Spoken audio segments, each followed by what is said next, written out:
Hello बच्चों, once again welcome to our YouTube channel study ji classes. आप सभी लोगों का आपके अपने YouTube channel study ji classes में एक बार फिर से स्वागत है।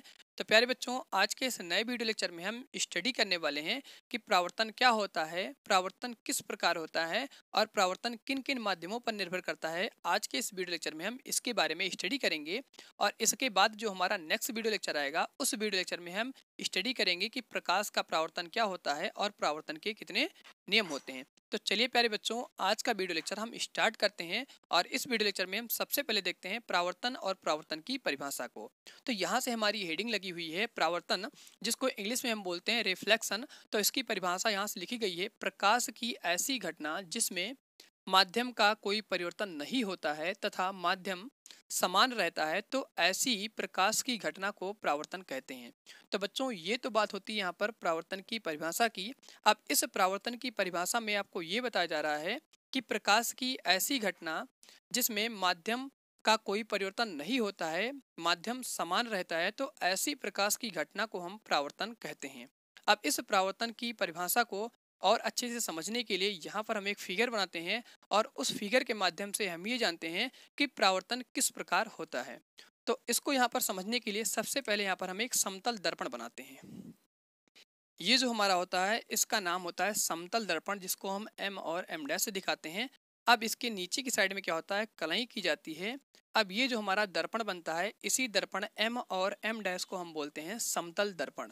अब बच्चों, इसके बाद हम यहाँ पर क्या करेंगे, इस समतल दर्पण पर एक अभिलंब खींचेंगे। तो अभिलंब किस प्रकार से खींचा जाता है, अगर आपको ये जानकारी नहीं है कि समतल दर्पण पर हम अभिलंब किस प्रकार से खींचते हैं, तो इसका लिंक आपको इस वीडियो के नीचे डिस्क्रिप्शन बॉक्स में मिल जाएगा। आप जा करके वहाँ से स्टडी कर सकते हैं कि समतल दर्पण पर अभिलंब किस प्रकार से खींचा जाता है।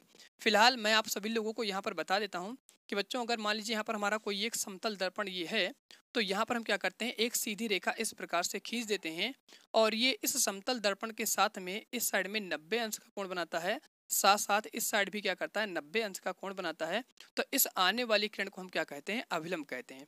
तो उसी प्रकार से हम यहाँ पर करेंगे कि जो हमारा ये समतल दर्पण है एम और एम डैश, यहाँ पर हम एक सीधी रेखा खींच देंगे जो कि हमारा अभिलंब का काम करेगी।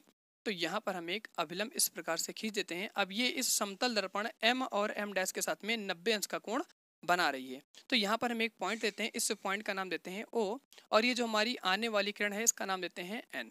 तो एन ओ हमारा बच्चों यहाँ क्या है, ये हमारा एक अभिलंब है। अब हम यहाँ से क्या करते हैं, एक किरण ला करके इस पर आपतित कराते हैं। तो बच्चों, यहाँ से हमारी मान लेते हैं किरण आ रही है, ये किरण कहाँ से आ रही है, अनंत से आ रही है। यहाँ पर आप साइन बना सकते हैं अनंत का, कि ये जो हमारी आने वाली किरण है इसको हम बोलते हैं आपतित किरण। और ये किरण कहाँ से आ रही है, अनंत से आ रही है, तो इसका नाम लिख देंगे यहाँ से। तो इस किरण का नाम हो जाएगा बी ओ और इस किरण का यहाँ पर नाम है आपतित किरण। तो साथ साथ आप यहाँ पर नाम भी लिखते चलिए, आपतित किरण। इस आपतित किरण को बच्चों हम इंग्लिश में बोलते हैं इंसिडेंट रे। अब बच्चों, ये जो हमारी आने वाली किरण है बी ओ, ये अभिलंब के साथ में यहाँ पर कोण बनाती है, इस कोण को हम बोलते हैं आई।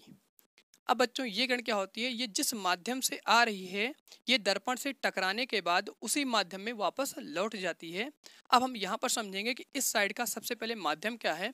तो इधर का बच्चों जो हमारा इस साइड का जो माध्यम है इसे हम बोलेंगे वायु, या आप उसको दूसरे शब्द में बोलते हो निर्वात। तो यहाँ पर हम लिखेंगे कि इधर का जो हमारा माध्यम है एक ऐसा वायु है जिसको हम दूसरे शब्द में बोलते हैं निर्वात।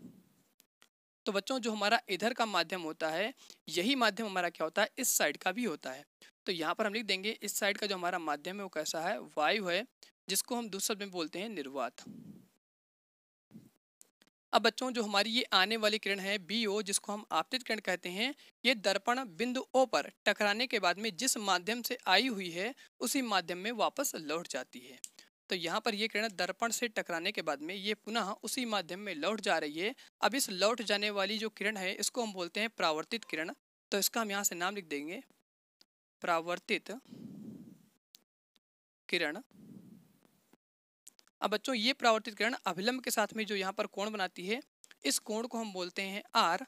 और इस किरण का यहाँ पर हम नाम लिखते हैं, जिसका जैसे यहाँ पर नाम लिखा गया है बी ओ, तो वैसे यहाँ पर नाम क्या हो जाएगा इसका, ओ सी। ओ सी बच्चों हमारी क्या है, ये परावर्तित किरण है।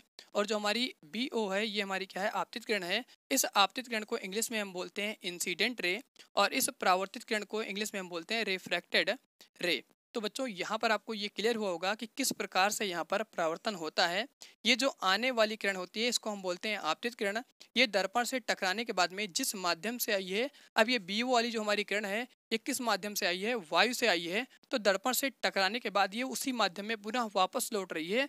जो यहाँ पर माध्यम था वही माध्यम इधर भी है। तो यहाँ पर ये जितना अभिलंब के साथ कोण बनाती है उतना ही कोण यहाँ पर क्या होगा, परावर्तित होने के बाद में कोण बनाती है। तो इस परावर्तित हुई किरण को हम क्या बोलते हैं, परावर्तित किरण कहते हैं। तो यहाँ पर आपको अच्छे से क्लियर हुआ होगा कि अगर हमें परावर्तन के बारे में स्टडी करना है तो दोनों तरफ का माध्यम कैसा होना चाहिए, समान होना चाहिए। जैसा कि आप यहाँ पे देख रहे हैं कि इस साइड का जो हमारा माध्यम है वो कैसा है, वायु है, जिसको हम दूसरे शब्द में क्या बोलते हैं, निर्वात कहते हैं। और इधर का भी माध्यम हमारा कैसा है, वायु है, जिसको हम क्या बोलते हैं, दूसरे शब्द में निर्वात कहते हैं। तो बच्चों यही इस परावर्तन की परिभाषा में लिखा गया था कि प्रकाश की ऐसी घटना जिसमें माध्यम का कोई परिवर्तन नहीं होता है तथा माध्यम समान रहता है, तो ऐसी प्रकाश की घटना को परावर्तन कहते हैं। तो आप यहाँ से देख सकते हैं इधर का माध्यम कैसा है, वायु है, तो इधर का भी माध्यम कैसा है, वायु है। जब दोनों तरफ माध्यम क्या होता है, समान रहता है, तो यहाँ पर जो प्रकाश की घटनाएं होती हैं उसी को हम क्या कहते हैं, परावर्तन कहते हैं। अब परावर्तन होने के लिए यहाँ पर जो आप तल ले रहे हैं वो तल हमारा कैसा होना चाहिए, चमकदार होना चाहिए, तभी आप प्रकाश की ऐसी घटना को देख सकते हैं। अगर यहाँ पर तल आपका चमकदार नहीं रहेगा तो वहाँ पर आपका परावर्तन नहीं होगा, वहाँ पर क्या होगा, अपवर्तन होगा। अब बच्चों हम यहाँ से बात करते हैं माध्यम हमारा क्या होता है। तो यहाँ से हम हेडिंग लगाते हैं माध्यम। माध्यम बच्चों जैसे हमारे यहाँ से हो गया वायु, और दूसरा माध्यम यहाँ से हम लिख सकते हैं जल। इसके बाद यहाँ से हमारा माध्यम हो जाएगा तेल, और यहाँ पर हम लास्ट माध्यम लिख देंगे जो कि हमारा हो जाएगा यहाँ से कांच।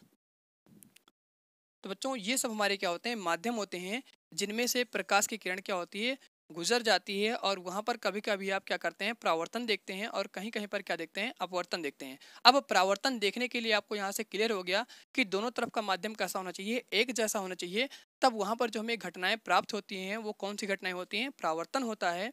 और जब क्या होता है, दोनों तरफ का, अगर मान लीजिए इधर का क्या है, माध्यम वायु है, और इधर का माध्यम वायु नहीं है, यहाँ का माध्यम चेंज हो गया, तब उस घटना को आप बोलोगे अपवर्तन। तो मैं आशा करता हूँ कि आप सभी लोगों को आज का वीडियो पसंद आया होगा। अगर आप सभी लोगों को ये वीडियो पसंद आ रहा है तो प्लीज़ इस वीडियो को लाइक कर दीजिएगा, और अगर चैनल पर पहली बार विजिट कर रहे हो तो चैनल को सब्सक्राइब कर दीजिएगा।